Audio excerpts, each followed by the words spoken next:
Good afternoon, my brothers and sisters, and welcome to the memorial ceremony of the 63rd Biennial Convention of Phi Alpha Delta Law Fraternity International. This is one of two memorial ceremonies that are available for your use on your chapter level. One is a graveside service, and then the other is this pad memorial ceremony that we will be using today. They are available for your use on the pad website. If you have problems finding them, simply drop me a line and I'll see that they get them to you. And with that, we commence the memorial ceremony for 2020.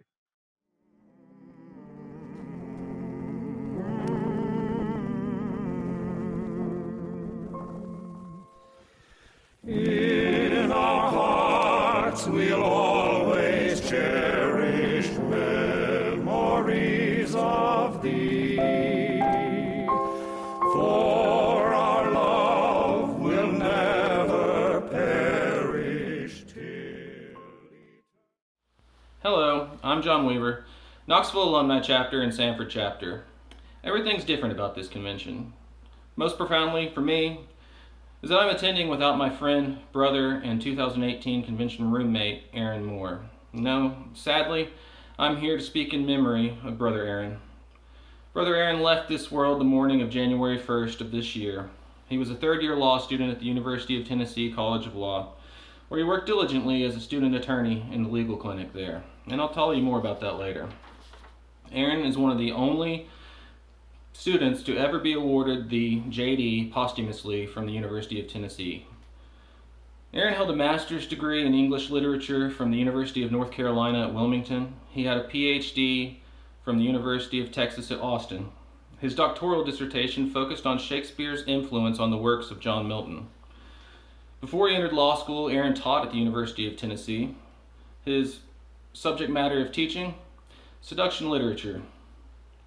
Even though Brother Moore turned to the law, he never shied away from a conversation about Milton or Nietzsche, he named his cat Nietzsche, or Nabokov. I was introduced to Brother Moore by a distinguished professor at the law school. She was impressed with this 1L and thought I should meet him. And as it turned out, he already knew who I was because he had befriended my father at the gym. And I tell you this because Aaron had expressed an interest in studying law to my dad, and my dad invited him to come observe some of his dockets. As my dad says, that's normally the last time he hears from a person, but not Aaron. No, Aaron showed up the next day, and the next, and the next, and the next, for weeks and weeks on end. He would observe entire dockets, and if he could, he would catch my father in chambers and begin questioning him. This was the zeal that Aaron had for practicing law and really for anything that he pursued. Aaron studied law forensically. He was interested in the underlying mechanics. What struck me the most was his fascination with crafting the perfect discovery question. He would send me these draft requests, just giddy about what information they could elicit. The advocacy clinic was where Aaron really shined, and his yearn to help people was especially evident there. Most law students accept 2 or 3 cases per semester. Not Aaron. Now, once Aaron learned how to access the defendant database in Knox County, he combed through all the cases in the Knox County criminal courts, identifying those he thought could be best served by the legal clinic, and he then pursued those cases. He took on an enormous caseload. At his memorial service, we were told that the clinic has tried to duplicate the work that Brother Aaron did and has come up short. And he did all of this while also clerking for Shepherd & Associates, a local firm here in Knoxville. When I first met Brother Moore, he asked me what he should do to maximize his time in law school, and I told him 3 things. First, relax. Second, work in the clinic, get some experience. Third, join PAD. And he did that immediately. He believed in PAD. He thought it was a place where he could belong, where he could ask his questions, where he could get support, where he could lend support, and where he could fraternize. Aaron was an active member of Sanford Chapter, and he was a mainstay at Knoxville Alumni Chapter events. He attended the 2018 Biennial Convention. When I suggested he try out for Sanford's mock trial team, like usual, he jumped in enthusiastically. That team, with Brother Moore, went on to win the entire competition that year. Somehow, despite all the time he devoted to his academic and professional pursuits, Aaron found the time to be the most interesting person in the world. Aaron was an accomplished musician. A disciple of Jimi Hendrix, Aaron could play the guitar as well as any of the greats, though he would never admit that. He played in several bands in Asheville, North Carolina. That's where he was from. Most of us knew this polished, tailored, suit-wearing brother with perfectly coiffed hair and beard. But at one time, there was an Aaron who rocked long hair and was a poster child for that Asheville bohemian scene. Aaron was an amazing photographer, primarily doing portraiture. He had a passion for beauty, whether it be oral or physical, visual, or spiritual. His command of light and focus brought him a following of models and collaborators in every city that he inhabited. Aaron loved baseball. I know that if he were still with us, I'd be having long conversations with him about how glad he was that baseball was back on television. Most importantly, he'd be sure yet again that this was the season that his Braves were going to do it. Aaron was a friend to many people.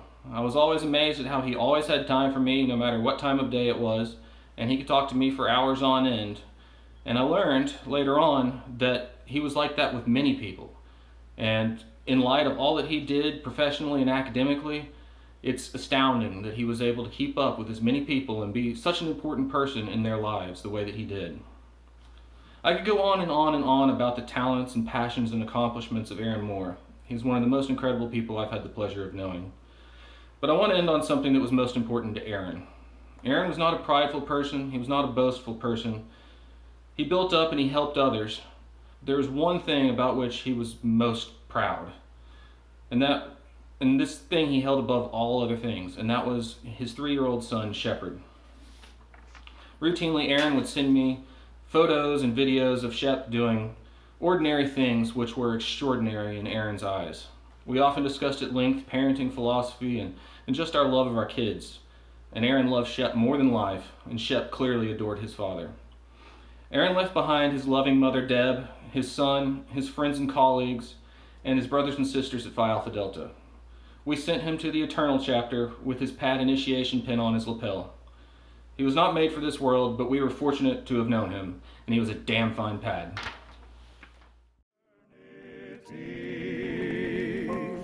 True to thee, Phi Alpha Delta, may we always be.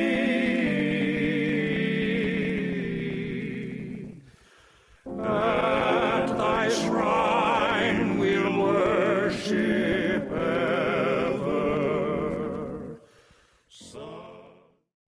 Hello, I'm Judge Kim Gallant, Associate Tribune, Atlanta Alumni Chapter, and Russell Chapter. It is my honor to take a few moments to tell you about a sister we lost this biennium. It was my honor and my fortune to learn from Judge Emily Pate Powell. She was a beautiful light in this world.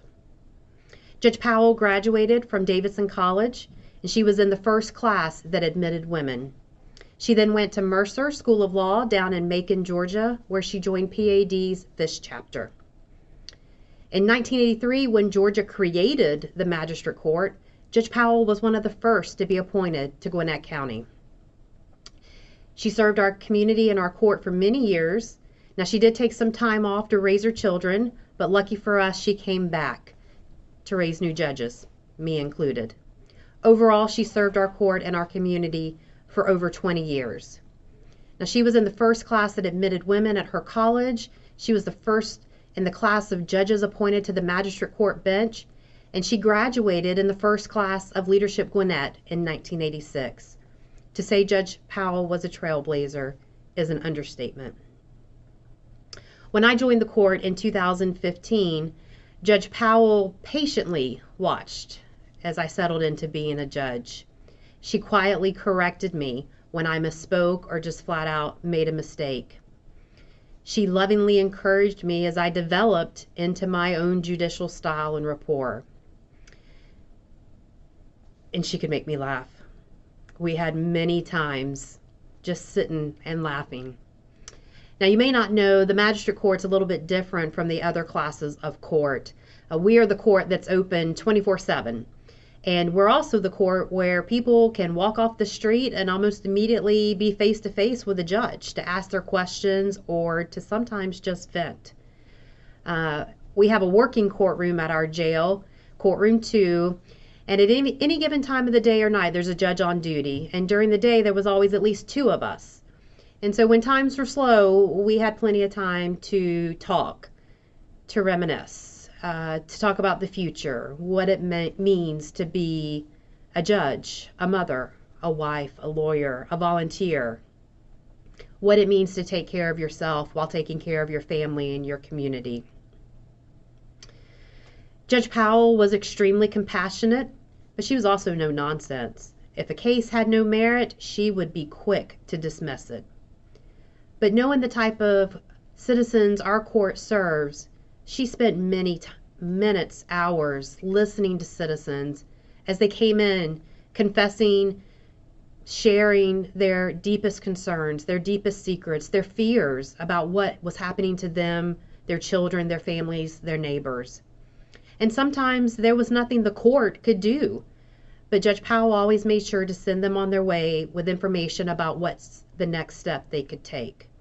They never walked away empty-handed with, sorry, we can't help you. You need to go see somebody else. Judge Powell always made sure they felt heard, they felt listened to, loved, and they were given information on where to go next. Judge Powell was thought of as the godmother of our court, since she was one of the original ones. She was a mentor to new judges. She was just all around a great lady.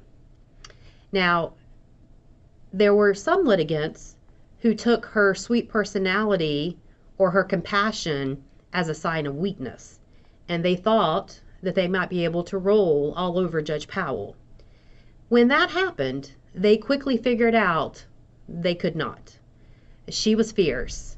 She was blunt. She got to the point, and she handled her cases. Always with compassion, but with a firm ruling of fairness and justice. Her passing was a heartbreaking moment for our court and me personally. She was remembered by our chief magistrate as someone who always remembered what was important, prioritizing the people you love, maintaining a servant's heart, and always having an attitude of thankfulness and joy. I cannot imagine a better example of a member living the PAD ideals. Courage to be the first, compassion for those who appeared before her and for those of us who served alongside her, and serving her community, her profession, with integrity and professionalism. Judge Powell will be missed. Thank you for giving me an opportunity to share just a few moments about my friend, Judge Emily Pate Powell.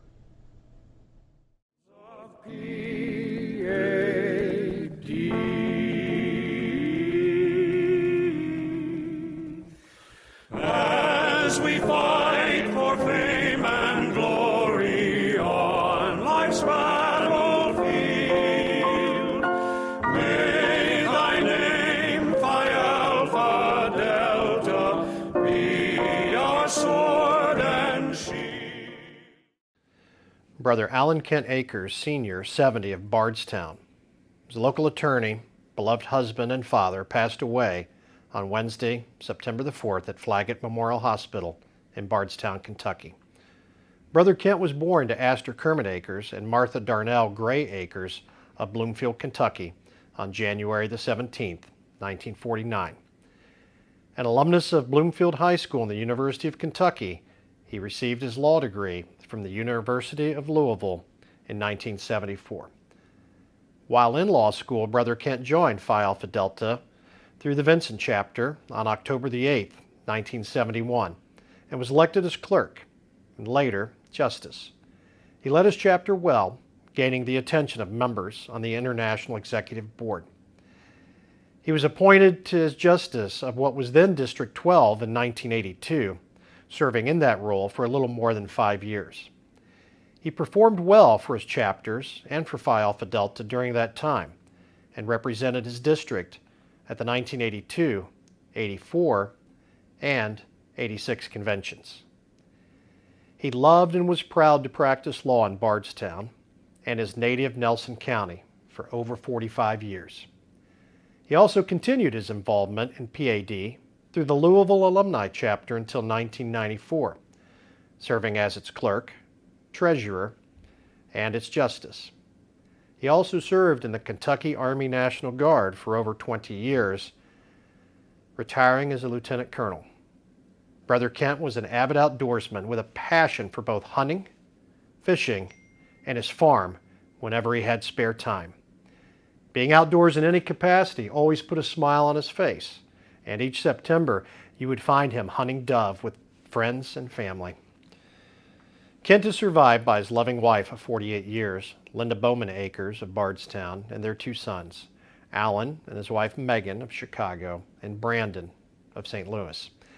He leaves a lasting legacy in his quick and infectious smile, a deep belly laugh, and a heart full of love that was open to all friends and family alike.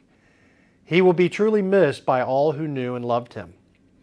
And while he may be gone from our midst, Brother Alan Kent Akers will always be with us.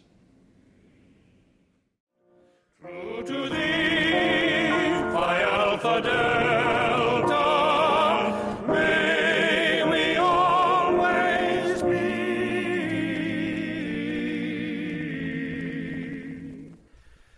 At thy shrine we'll worship ever, sons of peace.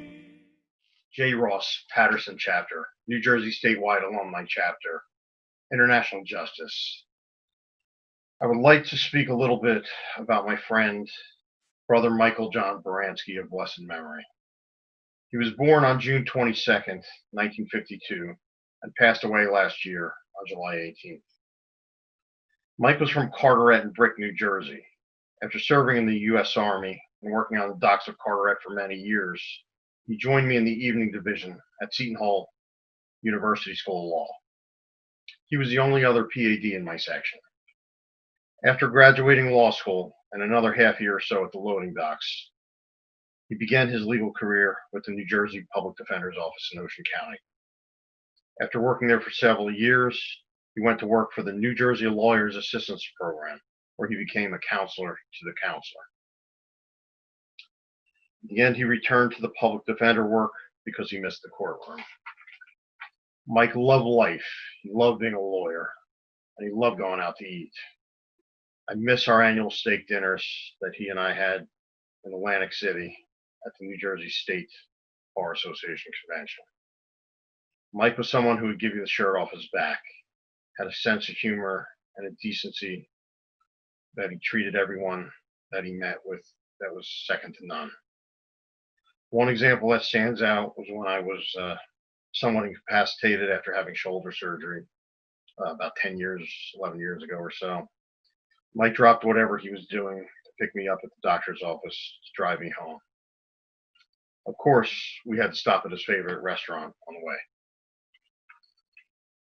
While never active at the international level of PAD, Mike could always be depended on to help out with a local barbecue, and he would enjoy spending time with his New Jersey statewide alumni chapter brothers and sisters.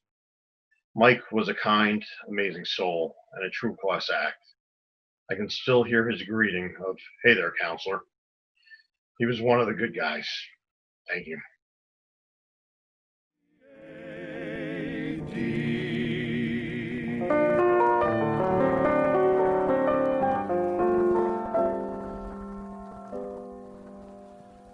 As the closely clinging ivy twines about the tree, so will we. Brothers and sisters, over the last few months, many of us have been saying what a great brother Rodney is. We all know this to be true in our hearts. And it struck me that Rodney does not fit into what is typically thought of as great. So what is it about him that so many of us think of Rodney this way? He never held any high position in Phi Alpha Delta, such as International Justice, Associate Tribune, or even District Justice. To be fair, he was an Assistant District Justice.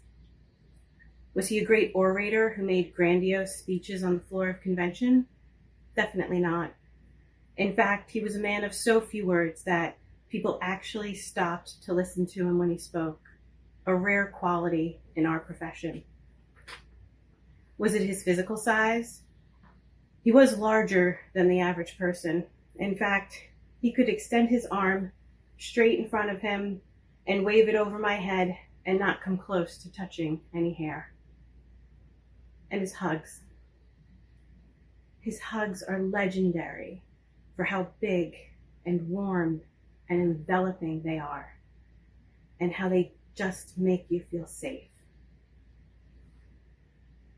It could be that he once ate a 64-ounce steak, loaded baked potato, salad, and an entire bottle of steak sauce in one fitting, which, by the way, is the origin of the porterhouse chapter some of you may have heard of. But I'm pretty sure that's not it either. And then this quote came to me in an email. Greatness is best measured by how well an individual responds to the happenings in life that appear to be totally unfair, unreasonable, and undeserved. And that's why Rodney was a great man and a great brother. When presented with situations that were unfair, unreasonable, and undeserved, Rodney always responded with kindness. When his mother passed away, he took a leave of absence from law school to care for his family. When he returned, September 11th once again interrupted his pursuit of the law. He didn't get angry or complain about the fairness of the situations. He responded with kindness. And it wasn't that fake kindness that we've all experienced. It was real and genuine in a way that I'm not sure any of us can describe. He had a kind of radar that enabled him to home in on a person who needed it. Even in a large room full of people, he could find the one person who needed to be shown kindness that particular day. And I think the reason that this kindness resonates with us collectively is because it is the embodiment of one of our core values, compassion, and by extension, fraternalism. When we celebrated his life a few months ago, so many talked about how he was the embodiment of fraternalism. There were so many stories about how he touched so many of our lives. If you didn't know Rodney or weren't able to join us that day, please reach out to those of us who did. We're all more than happy to share our memories. But to say that that's just who he was, just a kind person, I think minimizes it. Rodney was always, without fail, kind, compassionate, and fraternal, because he made a conscious choice to do so. That's why we remember him as a great man and a great brother. Because when presented with things in life that were totally unfair, unreasonable, and undeserved, Rodney chose kindness. He chose compassion. He chose fraternalism. He chose these things because he believed in Phi Alpha Delta. He chose these things because he believed in our members and our mission and could see our potential, even when we could not or were too afraid. So to honor him, I challenge each of you, when presented with situations in life that are totally unfair, unreasonable, or undeserved, ask yourself, what would Rodney do?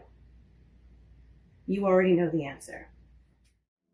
Alpha Delta, ever cling to thee.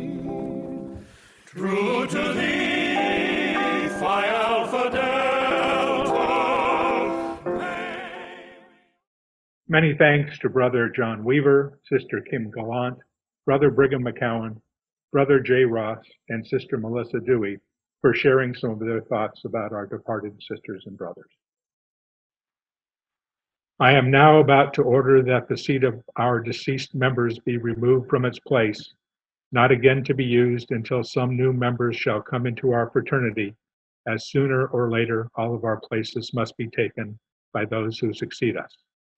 While this is being done, let us all silently contemplate the contributions of our deceased sisters and brothers to our fraternity and to our lives.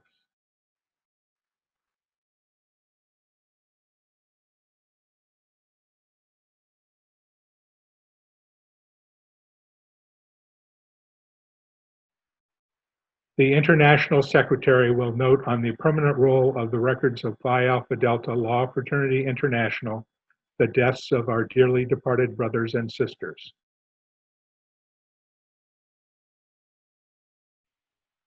Now let us proceed to carry on the work of our fraternity as it must be carried on, no matter what losses we may suffer or what lives may be taken from us. We are all part of a great stream that flows onward through the years towards a common end. During the brief sojourn of our existence, we can so fashion our lives that not even the obscurity of the future can erase our memory from the hearts and minds of those who have come to know us. Here today, we strike off from the roll of the living the names of our departed sisters and brothers. But what they have done as members of our fraternity, not even time itself can strike from the memories of the living. Our works will pass, even as we pass on. There lives only the Spirit. But in the spirit of this fraternity, the contribution of fraternal service and loyalty of our departed brothers and sisters will live on long after we, who are now here, are gone. And now let us remember that work still remains in our hands to do and resolve to build to the memory of all deceased members a fitting memorial, a living fraternity which never dies, Phi Alpha Delta. Let us go about the business of our fraternity. Thank you, my brothers and sisters, for your time and attention. In our hearts we'll always cherish memories of thee. For our love will never perish.